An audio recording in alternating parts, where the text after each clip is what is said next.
నేను విశ్వసిస్తున్నాను. ఆయన సేవకుల ద్వారా అభిషేకించిన బిడ్డలు ఎక్కడా పడిపోకుండా దేవుడి నామంలో బలంగా వాడబడాలని మీ అనుదిన ప్రార్థనలో జ్ఞాపకం చేసుకోండి. మీ అనుదిన ప్రార్థనలో మమ్మల్ని జ్ఞాపకం చేసుకోవడమే కాకుండా సేవా పరిచర్యలో కూడా ఆయన సేవకులుగా పిలిపించుకున్న మమ్మల్ని వాడబడే పాత్రలుగా ప్రతి క్షణము మాకు ఆయన గుర్తు చేసి ముందుకు నడిపించే విధంగా వాడబడాలని మీ అనుదిన ప్రార్థనలో జ్ఞాపకం చేసుకోండి. మీ గురించి కూడా మేము మొదలు పెడతాం. హల్లెలూయా, హల్లెలూయా, హల్లెలూయా. యోబు గ్రంథము 1వ అధ్యాయము 8వ వచనం. యోబు గ్రంథము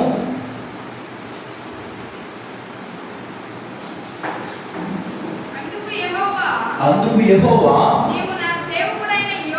నీవు నా సేవకుడైన యోబు సంగతి ఆలోచించినవా? అతడు యథార్థవంతుడను న్యాయవంతుడనై దేవుని యందు భయభక్తులు కలిగి చెడుతనము విసర్జించిన వాడు భూమి మీద అతని వంటి వాడు ఎవడనూ లేడు. హల్లెలూయా, హల్లెలూయా. దేవాతి దేవుడు ఆయన మాట్లాడుతున్నాడు. ఎవరితో మాట్లాడుతున్నాడు? అపవాదితో. అపవాది అక్కడికి వచ్చే సమయం అయింది. ఆ సమయంలో అపవాదిని అడుగుతున్నాడు. ఏమని అడుగుతున్నాడంటే, నా సేవకుడైన యోబు, నా సేవకుడైన యోబు. ఆయన ఏమంటాడు? ఆయన సేవకుడిగా పిలుచుకుంటాడు. అంటే యోబు గారు ఏమైనా పరిచర్య చేశారంటారా? ఏమైనా పరిచర్య చేశాడా? ఎక్కడన్నా సంఘాన్ని స్థాపించాడంటారా? బైబిల్ గ్రంథంలో అయితే ఎక్కడా లేదు. నా సేవకుడైన యోబు అనే మాటకి ఎందుకు ఆయన అలా పిలుచుకున్నాడంటే, యోబు అంట ఆయనకున్న 7 కుమారుల గురించి 3 కుమార్తెల గురించి వాళ్ళు పాపంలో పడతారేమోనన్న ఉద్దేశంతో ఆయన ఏం చేశాడంటే ఒక్కొక్కల గురించి బలర్పించేవాడంట. ఏం చేసేవాడు? ఒక్కొక్కల గురించి, ఒక్కొక్క వ్యక్తి గురించి, ఒక్కొక్క బిడ్డ గురించి ఆయన ప్రతిరోజు బలర్పించేవాడంట. అంటే ఒక వ్యక్తి గురించి బలర్పిస్తే ఎన్ని నిమిషాలు పట్టొచ్చండి? ఎన్ని గంటలు పట్టొచ్చు? ఎంత టైం పట్టొచ్చు? అవునా కదా? ఒక వ్యక్తి గురించి బలర్పించాలంటే ఎంత టైం పట్టొచ్చు? బలిపీఠాన్ని కట్టడానికి, కట్టిన బలిపీఠం మీద ఆ గొర్రెని సిద్ధపరచడానికి ప్రతిరోజు అర్పించేవాడంట. పై వచ్చినటువంటి మాట ప్రతిరోజు మానక అర్పించేవాడు. ఎందుకు అర్పించేవాడంటే బిడ్డలు పాపంలో పడతారని, బిడ్డలు శాపంలోకి వెళ్తారని. ఒకసారి 5వ వచనం చదువుకుందామా? 5వ వచనం. వారు వారి విందు దినమున పూర్తి కాక యోబు తన కుమారుడు పాపము చేసి తమ హృదయాలలో దేవుని దూషితురేమోనని వారిని పిలువనంపించి వారిని పవిత్రపరిచి అరుణోదయమున లేచి వారిలో ఒక్కొక్కరి నిమిత్తము దహన బలి అర్పించుచు నిత్యము అలాగూ చేయుచుండెను. హల్లెలూయా, హల్లెలూయా. ఇక్కడ యోబు ఏం చేస్తున్నాడు తెలుసా? నిత్యము వాళ్ళ బిడ్డల గురించి దహన బలి అర్పిస్తున్నాడు. యోబు నిత్యము తన బిడ్డల గురించి ఏం చేస్తాడు తెలుసా? దహన బలి అర్పిస్తున్నాడు.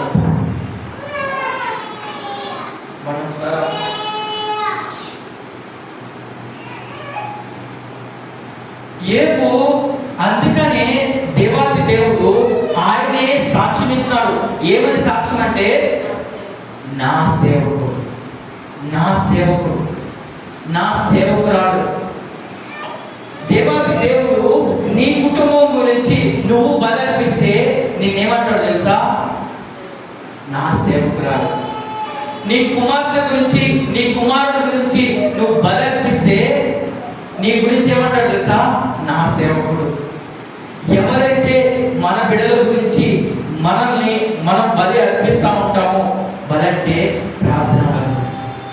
నీ దేవుని సన్నిధిలో నీ బిడ్డలు పాపంలో పడకుండా, నీ బిడ్డలు శాపంలో తిరగకుండా, నీ బిడ్డలు ఇక పాపములో పడకుండా, నీ కుటుంబం నాశనకోపంలో వెళ్ళకుండా ఉండాలంటే నువ్వేం చేయాలంటే ప్రతినిత్యం బలర్పించాలి. నువ్వు బలర్పించకపోతే దేవుడు నా సేవకురాలు అన్నాడు, నా సేవకురాలు అన్నాడు. మనము ఏం చేయాలంటే ప్రతినిత్యం బలర్పించాలి. యేగు గారు సంఘం కట్టలా, యేగు గారు సేవ చేయడానికి చాలా మంది జనం రాలా. మొదట కుటుంబంలో బలర్పించడం స్టార్ట్ చేశాడు. కుటుంబంలో బలర్పించడం, భర్త గురించి భార్య బలర్పించాలి, భార్య గురించి భర్త బలర్పించాలి, బిడ్డల గురించి భార్య భర్త ఇద్దరు కలిసి బలర్పించాలి. ఎక్కడ పాపంలో పడకూడదు, ఎక్కడ శాపంలో పడకూడదు, ఎక్కడ లోక సంబంధమైనవి నా బిడ్డలు అంటకూడదు. ఆ విధంగా ఎప్పుడైతే మనం బలర్పించినప్పుడు ఆయన మనకు ఒక బిరుదునిస్తాడు. ఏమనంటే నా సేవకుడు, నా సేవకురాలు. ఈరోజు దేవాది దేవుడు అన్న కుటుంబాన్ని, నా కుటుంబాన్ని ఆయన పరిచయం కోసం వాడుతున్నాడు. హల్లెలూయా, హల్లెలూయా. బలమైన పనిముట్టుగా వాడబడాలంటే క్షణం బలర్పించాలి, ప్రతి క్షణం బలర్పించాలి. ఏ క్షణము అపవాది వచ్చి ఎత్తుకెళ్ళిపోద్దని మేము చాలా జాగ్రత్తగా ఉండాలి. ఎందుకు ఉండాలో తెలుసా? పాపము వెంటాడుతూ ఉంటుంది, శాపం వెంటాడుతూ ఉంటుంది. ఇందాక సేవకులు చెప్తున్నారు, ఇదేదో పూల పాంప అనుకుంటున్నారేమో. పొరపాటు కాదు, ముళ్ళ పాంప. ఈ నిర్ణయం తీసుకుందాము అనుకున్నప్పుడు కూడా చాలా ఆలోచనలు వచ్చినాయి. 2018లో నేను రక్షణ పొందిన కాడి నుంచి పరిచయంలో ఉంటానే ఉన్నాను, సేవకులతో ఉంటానే ఉన్నాను. ఎంతగా పరిచయం వెళ్ళేవాడు అంటే వైట్ డ్రెస్ మురికి డ్రెస్ అయ్యేటట్టు పరిచయం చేసేవాడు. అంత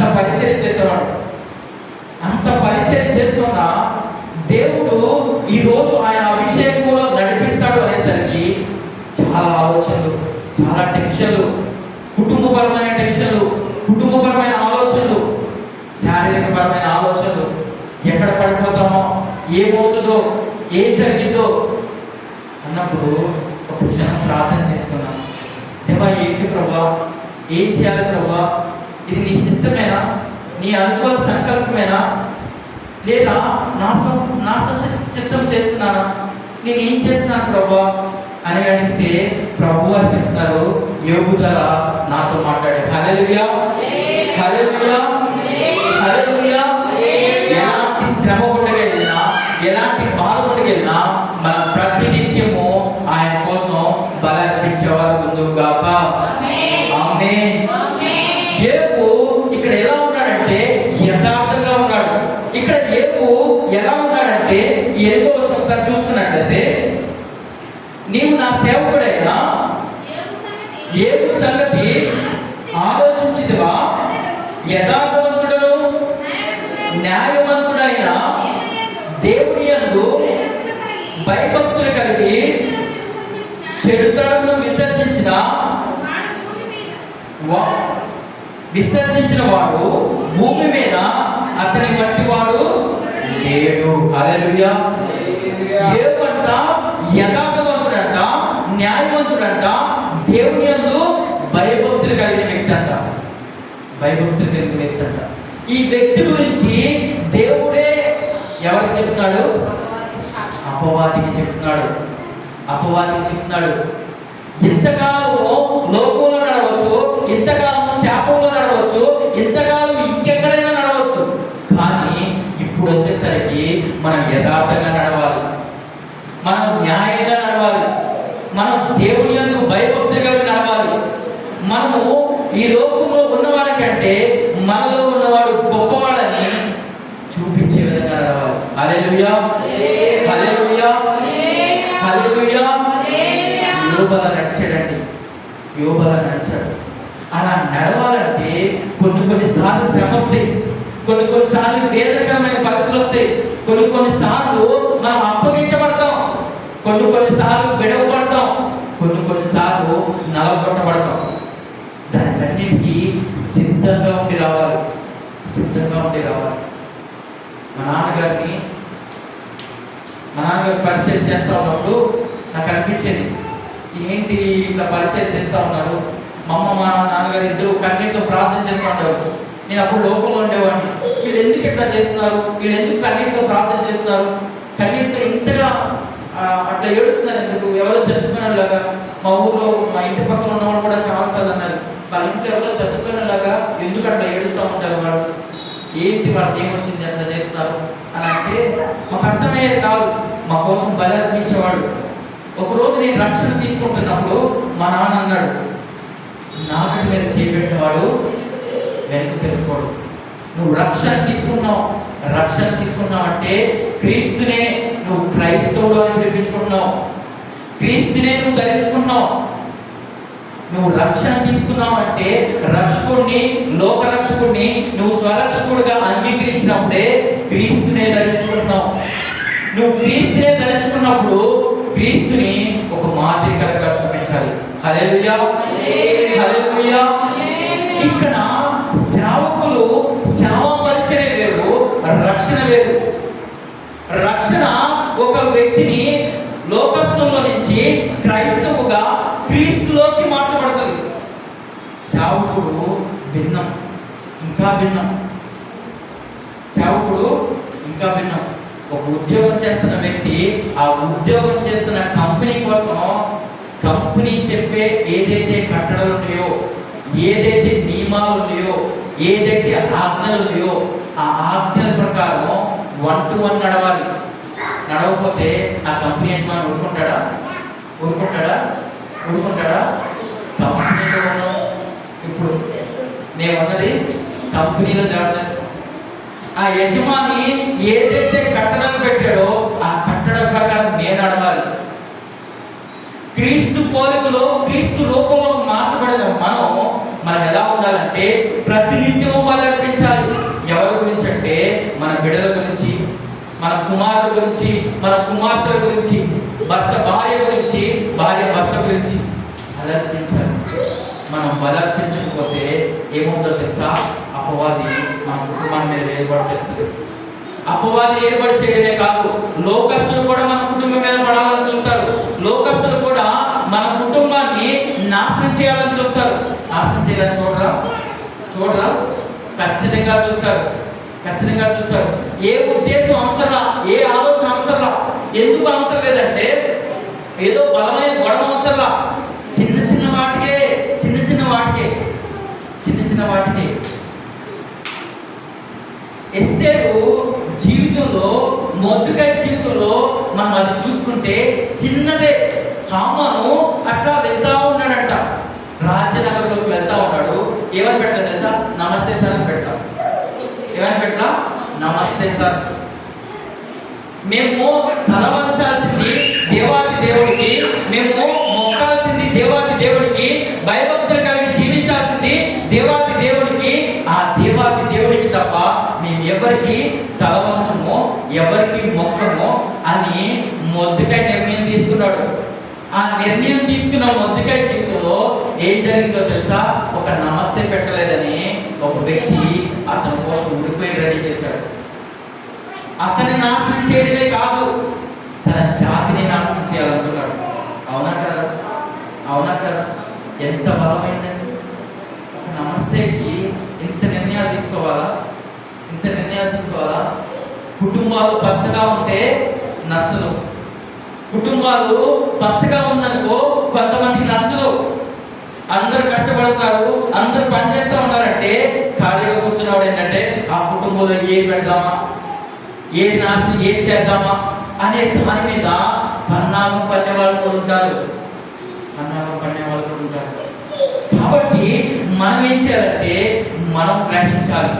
హల్లెలూయా. దేవుడు గ్రహించాడు. ఏమని గ్రహించాడు తెలుసా? నా బిడ్డలు నాకున్న ఆస్తిని బట్టి, నాకున్న హక్కును బట్టి వాళ్ళు ఏం చేస్తారు తెలుసా? ఒక్కొక్కడు ఒక్కొక్క విందు చేసుకుంటా ఉన్నాడు. ఒక్కొక్కడు వాళ్ళకి నచ్చినట్టు జీవిస్తూ ఉన్నాడు. నచ్చినట్టు జీవిస్తున్నారు కాబట్టి పాపంలో పడిపోతారు. నచ్చినట్టు జీవిస్తున్నారు కాబట్టి అపవిత్రత అంటుకునేది, నచ్చినట్టు జీవిస్తున్నారు కాబట్టి వాళ్ళలో శాపం అనేది వస్తుంది. వీటన్నిటి నుంచి విడుదల కలగాలి. వీటన్నిటి నుంచి విడుదల కలగాలి. విడుదల కలగాలంటే ఏం చేయాలి? విడుదల కలగాలంటే ఏం చేయాలి? బలిపీఠం కట్టాలి. బలిపీఠం కట్టాలి. ఈ రాత్రికాల సమయంలో మన కుటుంబంలో బలిపీఠం కట్టాలి. సేవకులుగా మా హృదయంలో మా కుటుంబంలో మేము బలిపీఠం కట్టడమే కాకుండా మీ కుటుంబంలో కూడా బలిపీఠం కట్టాలి. మీ కుటుంబంలో కూడా ఒక బలిపీఠాన్ని కట్టి నీ బిడ్డల గురించి, నీ భర్త గురించి, నీ గురించి బలి అర్పిస్తూ ఉండాలి. అపవిత్ర అంటుకుందా, పాపం అంటుకుందా, శాపం అంటుకుందా అని బలిపీఠం కట్టాలి. ఈరోజు కడదామా? యోబు జీవితంలో చూస్తే యోబు బిడ్డల గురించి కట్టాడు. మొర్దెకై తన జీవితంలో చూసుకుంటే ఏమి చేయని వ్యక్తి జీవితంలో ఆయన జీవితంలోకి శ్రమ అనేది వచ్చింది. మన జీవితంలోకి ఏమి చేయం, మనం కష్టపడతాం, మనం శ్రమ పడుతూనే ఉంటాం, అయినా కానీ శ్రమ పడుగానే వెళ్తాం. మనం కష్టపడుతూనే ఉంటాం, అయినా మన జీవితంలో శ్రమ అనేది వెంటాడుతూనే ఉంటుంది. ఎందుకు వెంటాడుతుందో తెలుసా? నీ కుటుంబం మీద పంచుకున్న హామాన్ని గుర్తించాలి. నీ కుటుంబం మీద ఉన్న హామాన్ని నువ్వు ఎప్పుడైతే గుర్తిస్తావో హామాను నీ మీద జయం పొందుతాడా? పొరపాటును పొందడు. వచ్చిందండి, వాళ్ళ శ్రమ వచ్చేసింది. మొర్దెకైని చంపుదామని చూసుకుంటే హామాను తన భార్యను అడుగుతున్నాడు, అతన్ని ఎలా చంపితే బెటరు, ఆ కుటుంబాన్ని ఎలా నాశనం చేస్తే బెటరు అని ఎవరిని అడుగుతా అంటే తన భార్యని అడిగితే, తన ఫ్రెండ్స్ని అడిగితే ఏం చెప్తున్నారు తెలుసా? ఒక మంచి ఉడిపేట రెడీ చేయి, పెద్దది రెడీ చేయి, ఇక్కడ ఎలా తీస్తే అక్కడున్న లోకమంతా చూడాలి, అనుకున్న పౌరులంతా అక్కడున్న వాళ్ళందరికీ తెలియాలి, వాళ్ళందరికీ తెలియాలని రెడీ చేస్తూ ఉన్నాడు. కానీ మొర్దెకై ఎలాంటి తెలుసా? బలి అర్పించేవాడు. మొర్దెకై ఎలాంటి తెలుసా? ప్రతినిత్యం పరిశుద్ధపరచుకునేవాడు. మొర్దెకై ఎలాంటి తెలుసా? ప్రతినిత్యము ఆయన కోసము ఒక బలిని సిద్ధం చేసే వ్యక్తి కాబట్టి బలి నడిపించడానికి రెడీగా ఉన్న బలి పశువుని హామాను అనుకుంటున్నాడు. కానీ హామానికి ఎదురుగా ఏదైతే ఊహిస్తున్నాడో, ఏదైతే ఆలోచన చేస్తున్నాడో ఆలోచనే తారతమ్యం చేశాడు. ఎస్తేరు గ్రంథము 6వ అధ్యాయము 6వ వచనం. రాజు గణపరచుటకు రాజు 6వ అధ్యాయం 6వ వచనం.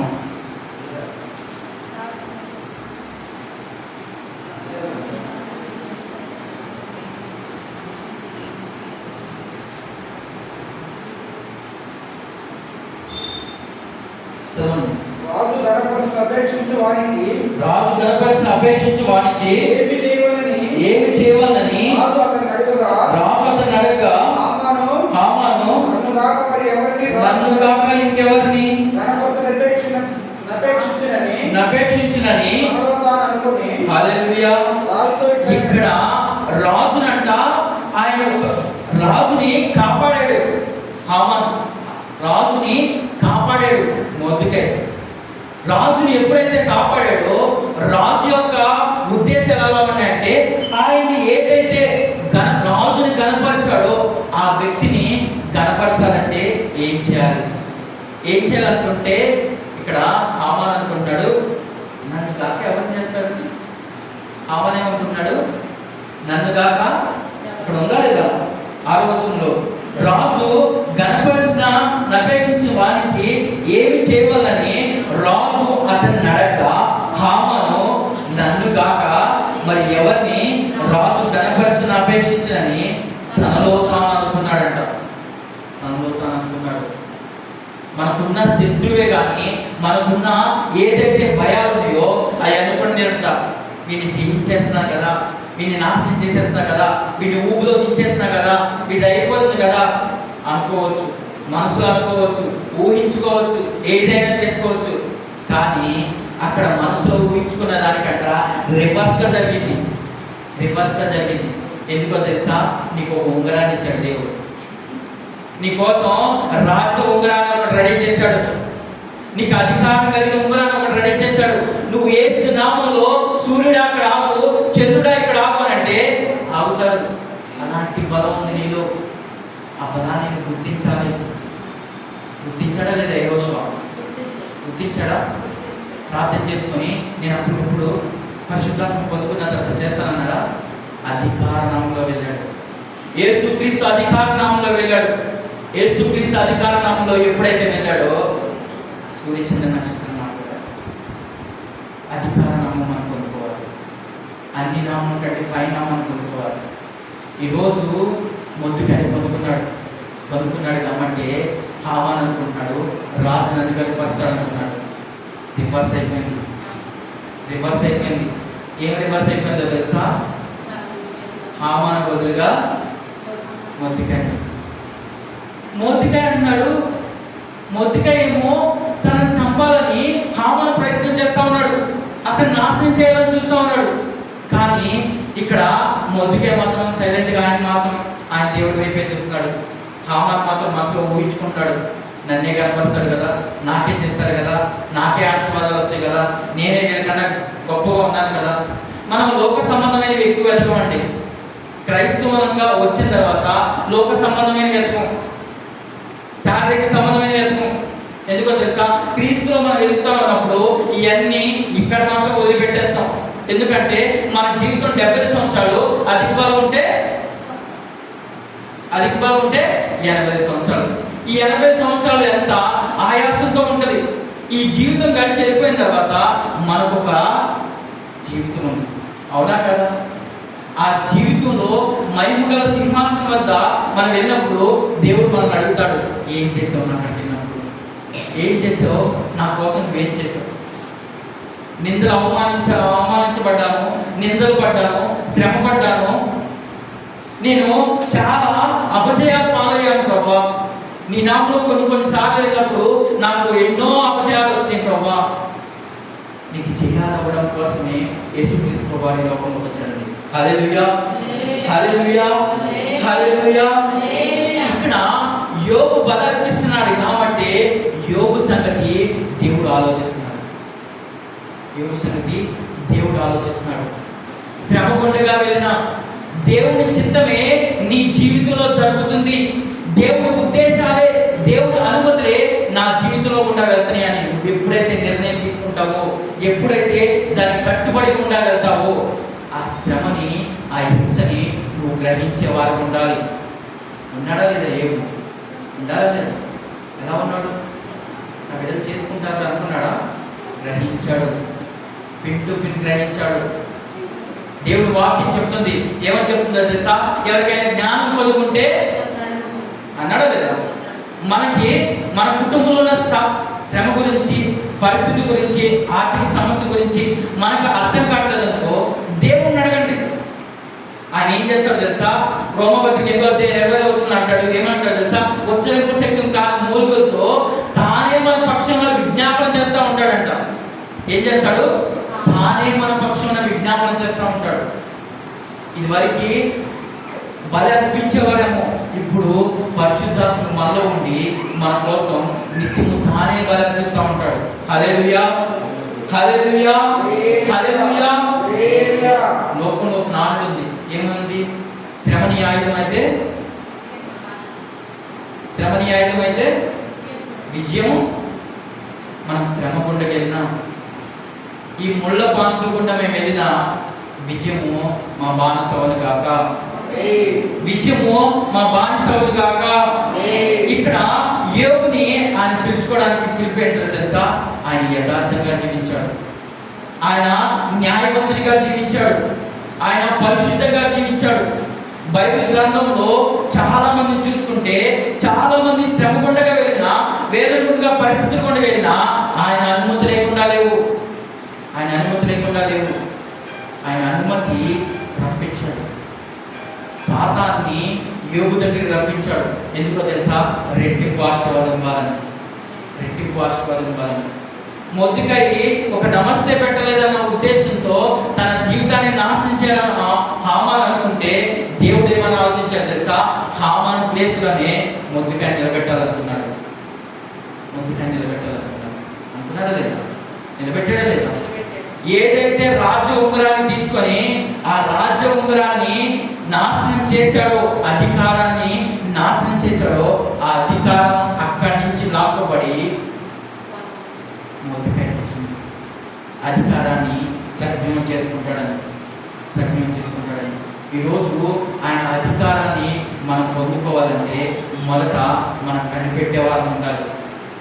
మొదట మన జీవితంలో ఏదొస్తుందో ముందుగా కనిపెట్టాలి. కనిపెట్టిన తర్వాత ఆయన చిత్తము మన జీవితంలో నెరవేర్చడం స్టార్ట్ అవుతుంది. కనిపెట్టిన తర్వాత ఆయన చెప్తా ఉంటాడు మన కోసం సాక్ష్యం. నా బిడ్డ యథార్థంగా నడిచాడు, నా బిడ్డగా పరిశుద్ధంగా నడిచాడు. అక్కడ అపవాది చెప్పిందంట. ఏమని చెప్పిందో తెలుసా? ఊరికనే నడిచాడా? ఏమంటది? ఊరికనే నడిచాడా? అన్ని నువ్వు కట్టడేయలేదు, ఏపుకున్న ఆస్తి చుట్టూ నీకు అంచేయలేదు, బిడ్డల చుట్టూ నీకు అంచేయలేదు, ఏపు చుట్టూ నీకు అంచేయలేదు, భార్య భర్తల చుట్టూ నీకు అంచేయలేదు అని అంటాడా లేదా? అన్నాడా? ఒకసారి చదువుకున్న కింద వచ్చిన ఏపు గ్రంథము 1వ అధ్యాయము. నీవు అతనికి అతని ఇంటి వారికి అతనికి కలిగిన సమస్తమును చుట్టూ కంచె వేస్తూ కదా, నీవు అతని చేతి పనిని దీవించుట చేత అతని ఆస్తి హల్లెలూయా హల్లెలూయా. ఇక్కడ దేవాది దేవుడితో సాతాను ఏం చెప్తుందో తెలుసా? అపవాది ఏం చెప్తుందో తెలుసా? అతను ఊరకనే ఉన్నాడా? అతని ఆస్తి చుట్టూ, తనకున్న బిడ్డల చుట్టూ, తన కుటుంబం చుట్టూ నువ్వు కంచేసావు కదా. ఆ కంచేసావు కాబట్టి అలా ఉన్నాడు. కంచి నుంచి తీసేసిన తర్వాత కూడా తను ఏమన్నాడు తెలుసా? దేవుడు ఇచ్చాడు, దేవుడి నామానికే మహిమ కలుగును గాక. దేవుడి నామానికే మహిమ కలుగును గాక. ఆయనే ఇచ్చాడు, ఆయనే తీసుకున్నాడు.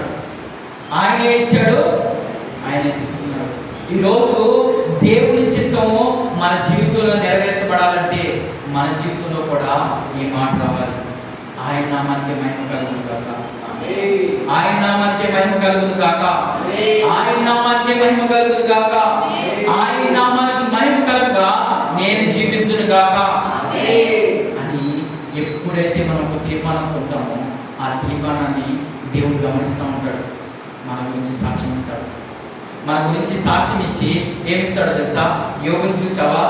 యోగు ఎలా నడుచుకున్నాడో చూసావా? చూసినప్పుడు అపవాది మన గురించి చెప్తే, సరే వెళ్ళు ఒకసారి, నేను అభిషేకించాను కదా, పంపించాను, వెళ్ళు.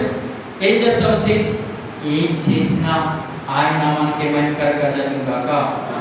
ఆయన నామానికి మహిమకరంగా నడుద్దుం గాక. ఆయన నామానికి ఘనపరిచే వారంగా నడుద్దుం గాక. అటు కృప దేవుడు మనకు దయచేయాలనుకుంటున్నాడు. శ్రమలు వస్తాయి, వేదనలు వస్తాయి. మన కుటుంబంలో గల్లిబిల్లయ్యే చాలా పరిస్థితులు కూడా వెళ్ళొచ్చు. ఆ పరిస్థితులన్నింటి నుంచి దేవుడు మమ్మల్ని, మా కుటుంబాన్ని, మిమ్మల్ని, మీ కుటుంబాన్ని దేవుడు ముందుకు నడిపించును గాక. అట్టి కృప దేవుడు మనందరికీ దయచేయును గాక. ప్రార్థన చేసుకుందామండి. విన్న వాక్యాన్ని బట్టి ప్రార్థన చేసుకుందాం. అందరం కలవచ్చినట్టయితే